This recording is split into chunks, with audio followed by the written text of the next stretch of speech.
waxaan idiin haynaa barnaamij gaar oo aan ku soo qaadanayno wararkii ugu dambeeyay dagaalka Mareykanka iyo Israa'iil oo dhinaca iyo wadanka Iiraan.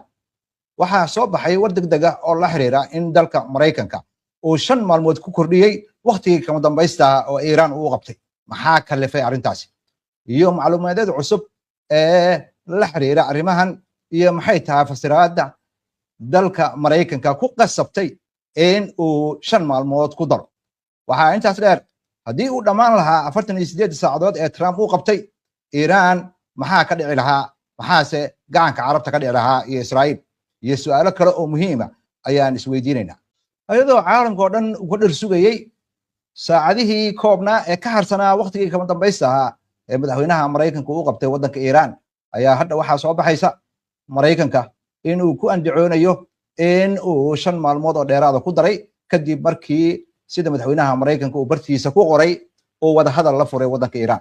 madaxweynaha Mareykanka ayaa sheegay in dowladda Mareykanka ay wada hadal wax ku oola oo macna leh ay la gashay Iiraan isla markaasna uu ku amray militariga wadanka Mareykanka in ay dib u dhigaan tallaabadii militari ee laga qaadi lahaa wadanka Iiraan goobihiisa korontada laga dhaliyo goobaha iyo kaabayaasha saliidda ilaa iyo muddo 5 sanadood.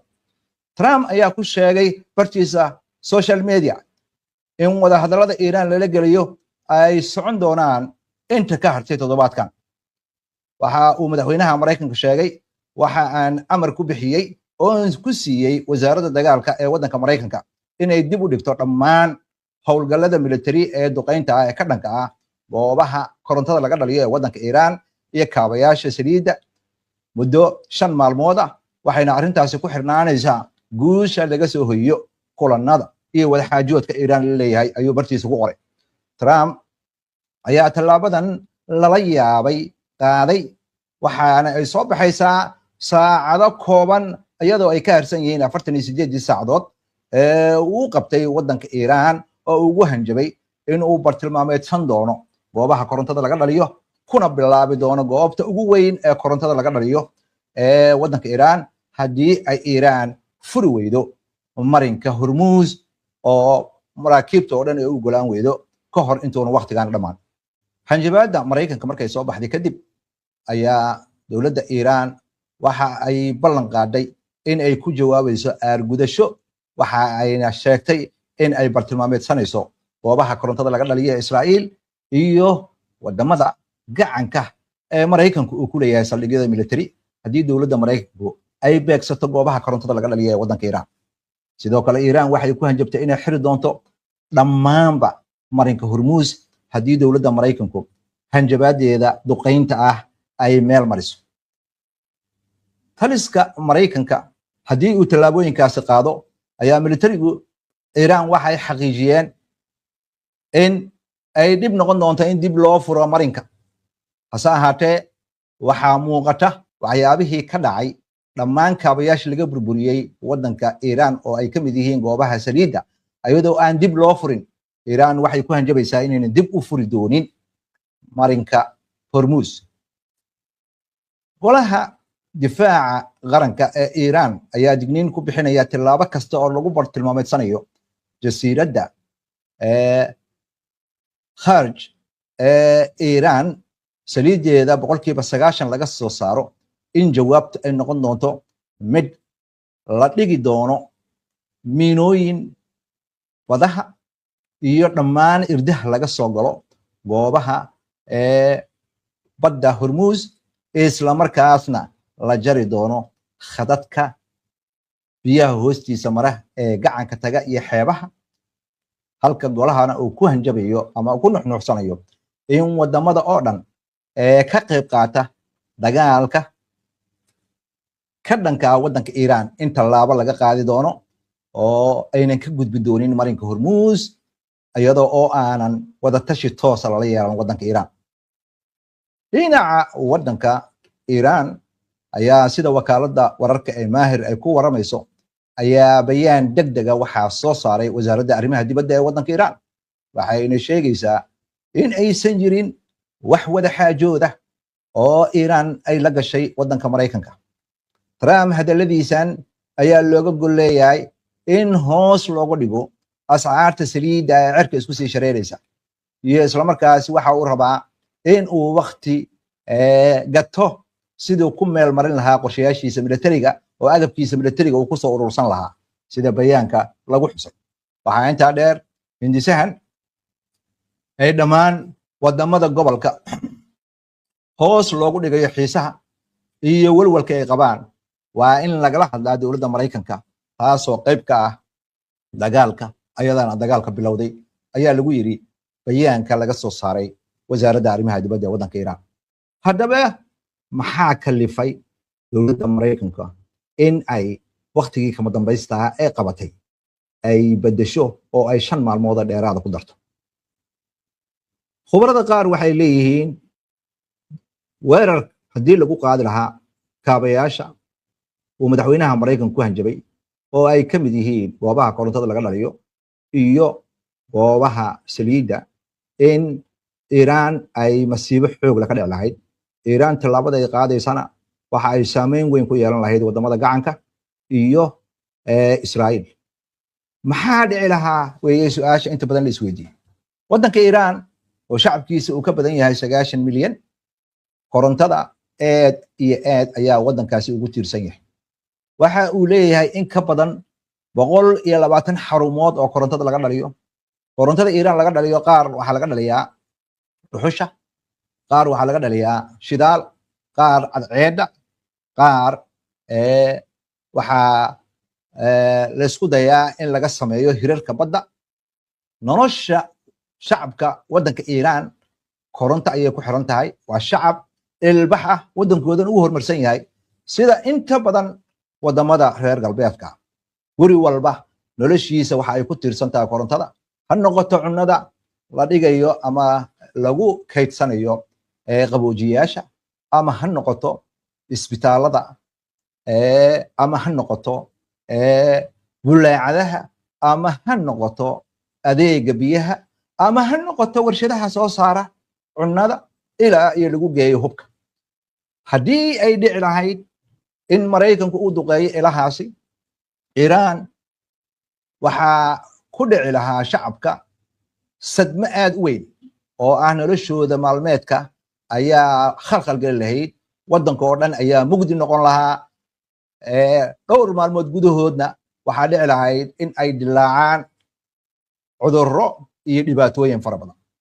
hay-adaha caalamiga ee u ololeeya xuquuqda aadanaha, kaabayaasha dadka rayidka isticmaalaan, weliba kaabe sida Iiraan ay ugu tiirsan tahay korontada oo kale, in lagu hanjabo oo la duqeeyo waxa ay ka dhan tahay xeerarka caalamiga ee xuquuqda aadanaha. laakiin Mareykanka oo xaalku uu ku xun yahay sida khabiirada hadalku u dhigayaan, waxa uu saqafka kore geeyey hanjabaadiisa. haddana waxaa moodaa madaxweynaha Mareykanka tala meel kasta uga timidba in uu 5 maalmood ku kordhiyey, wada hadallana sheegtay in uu Iiraan la gelayo. laakiin Iiraan dharkeeda sida wasaaradda arrimaha dibadda ay sheegayso ma muuqato in wax dhaba uu yahay wada hadalka uu bartiisa ku qoray madaxweynaha Mareykanka.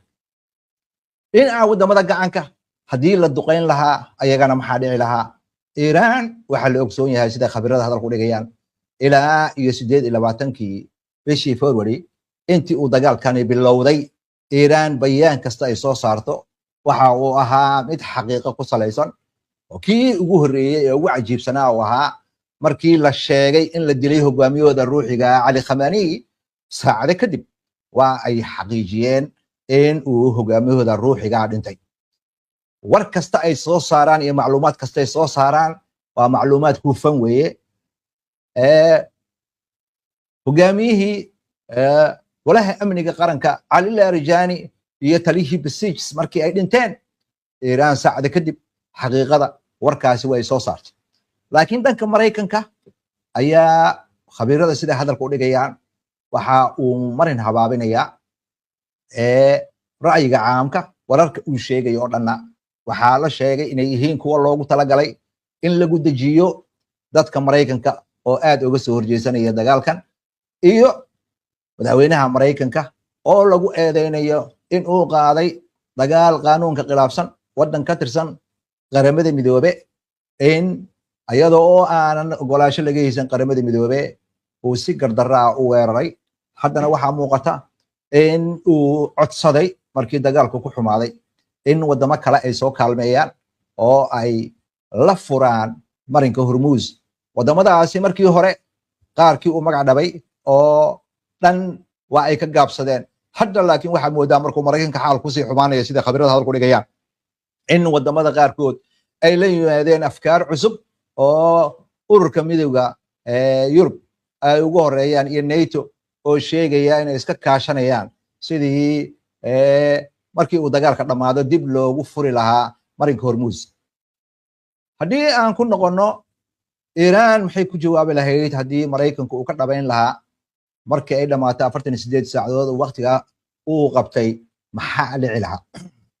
iiraan maadaama la ogsoon yahay ballanqaadyada iyo waxa ay sheegto ay ka dhabaynayso, waxa ay ballan qaaday ma aha oo keliya in ay duqaynayso kaabayaasha saliidda, korontada, meelaha biyaha lagu safeeyo ee wadamada gacanka ah ee saldhigyada military siiyey wadanka maraykanka, ee sidoo kale waxa ay goyn lahayd khadadka badda hoostiisa yaala ee isgaarsiinta caalamiga ah ee gacanka gala, taasoo macnaheedu ay tahay in wadamada gacanka ay ku noqon lahaayeen casrul xajar wax loo yaqaano ama stone age. waxaa dhici lahaa in oon, rafaad, cudur, dhibaato in gobolka bariga dhexe ay ka bilaabato. professor Sachs Jeffrey Sachs ayaa waxa uu mar walba soo xigtaa nin xogayaha arrimaha dibadda wadanka maraykanka ka ahaan jiray oo la oran jiray Henry Kissinger, oo hadda ka hor aan buuggiisa barnaamijka aqoon iyo ogaal aan kusoo qaadanay. waxa uu yiraahdaa in maraykanka uu saaxiib ka noqdo ama aad saaxiib la noqotid caafimaadkaaga uma fiicna. haddii aad cadowgiisa noqotana waxa weeye xaalku waa kasii daran yahay. hadda wadamadii gacanka ee maraykanka saaxiib la ahaa waxaa muuqata in ay khatar weyn soo food saarayso. waxa isku jabaya oo isku hoogaya isku baaya waa adduunka muslimka iyo khayraadkiisii. waxa weeye iiraan haddii ay duulaan ku qaado iyadoo maraykanka aargudanaysa ay burburiso ilaha iyo kaabayaasha wadamada gacanka kulligooda wada muslimiinta ah, waxaa burburaya hantidii muslimka. haddii iiraan wixeeda la burburiyana sidoo kale hanti muslim ayaa burburtay. waxaa muuqata sida khabiirada hadalku dhigayaan maraykanka maadaama uu xaalku ku xun yahay, iiraanna ay ku tilmaantay inaynan u haynin waqti ay shaydaanka weyn kulan la gasho oo aan la isku halayn karin. shirarkii hore lala galayna mid bishii June 2025 ayadoo wada hadal lagu jiro inuu dagaal gaadmaa qaaday, Israa'iil ay qaadeen, maraykankana gadaal uga biiray. haddana ayadoo wada hadal lagu jiro inuu maraykanka dagaal kala qaaday, keenayna xaaladan hadda lagu jiro. waxaa muuqata in aynan wada hadal la gelaynin maraykanka meeqaamkii uu adduunka ku lahaa iyo saamayntii uu lahaa. haddii hanjabaadii uu jeediyey ay meel mari weyday oo dib u dhac ku yimid, 5 maalmood soo socota hadday dhammaato uu qaadi waayo, waxa weeye adduunkii uu maraykanku garwadeen ka ahaa halkaas ayuu ku dhammaanayaa ayaa khabiirada qaar leeyihiin. iiraanna waxay noqonaysaa awood muuqata oo hadda caalamku kusoo biirtay. shiinaha iyo ruushka oo sheeda ka daawaynaya waxaad moodaa in ay qosolkooda la dhuumanayaan. maraykankana sida hadalka loo dhigay in uu galay dhiiqo uunan ka bixi karaynin. barnaamijkan gaarka ah waxa weeye HBN waxay ugu talagashay in uu daawadayaasha gefin wararka ugu dambeeya ee la xiriira gobolka bariga dhexe. daawasho wanaagsan.